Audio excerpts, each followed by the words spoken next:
Hello everyone, David Bredan here from aBlogtoWatch.com, and today I'm in Paris with Chopard and Chronométrie Ferdinand Berthoud at the launch of this new brand called Chronométrie Ferdinand Berthoud. And it's really exciting because we kind of knew about this coming about 2 years ago, and it's actually been in the works for much longer than that, since about 2006, which is when Chopard acquired the name and the rights to the name.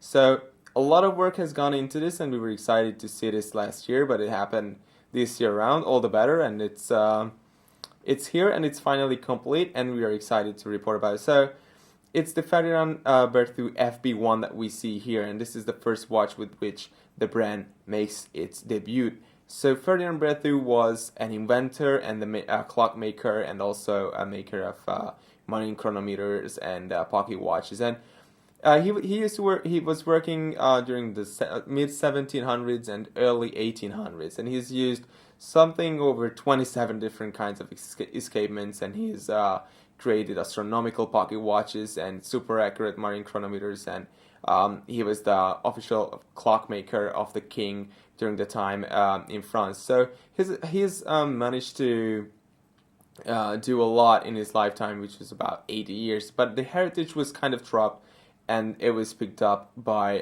Carl Friedrich Schäufele, who is the co-president of Chopard, who saw the potential in the brand. And again, it took almost 10 years to bring it back into life, but I think it was worth the wait. So what happened here is that they have developed a completely new movement. So you can see here, in part, it is made, well, it is actually made in the Chopard LUC manufacturer, but it has its own dedicated workshop and dedicated watchmakers who designed the movement and who are assembling it and decorating it, and it shares no parts whatsoever with the other Chopard LUC watches. So it's completely new, and it's completely unique in the sense that, as you can see here, it's just such an awesome movement. It has well over 1100 components, also containing a fusee and chain mechanism, which contains something about around 800 different alloy components for the chain itself. So what you see here is that it is a 1-minute tourbillon operating at 3 Hz. Down here, it's not really visible on the dial side. What you can see here is the balance spring just pulsating down there, and you also have what they call is a direct drive seconds hand, which is just directly linked to the tourbillon cage itself.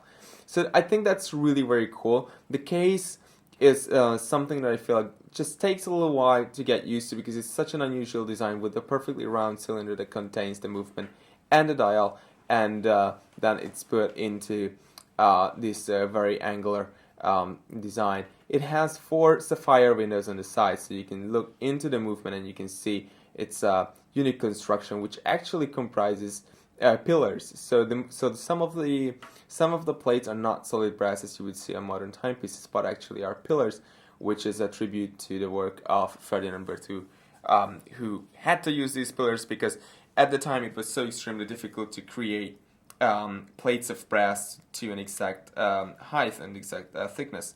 So putting it on the wrist, it's a 44mm wide case in either white gold or rose gold on a really very high quality crocodile strap, which is just absolutely excellent. So you can see here, legibility is really quite good.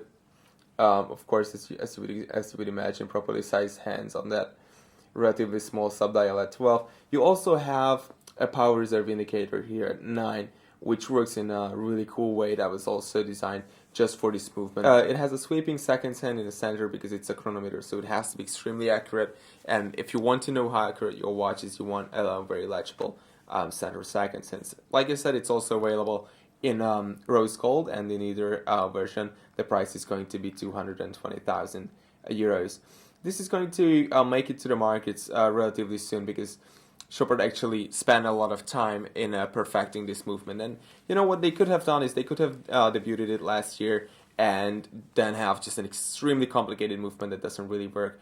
But that's not the case at all, and instead what we have here is actually 2 watches. There's another one around here, and also 2 other movements, which I will add some extra footage here. So there's actually a lot of work that has gone into it, and it's a finished watch. And it's what's most important, I guess, is that it's a very exciting new beginning to a watchmaker who's left behind really noteworthy heritage. And you can see our full hands-on article on aBlogtoWatch.com of the new Ferdinand Berthoud FB1. Thanks.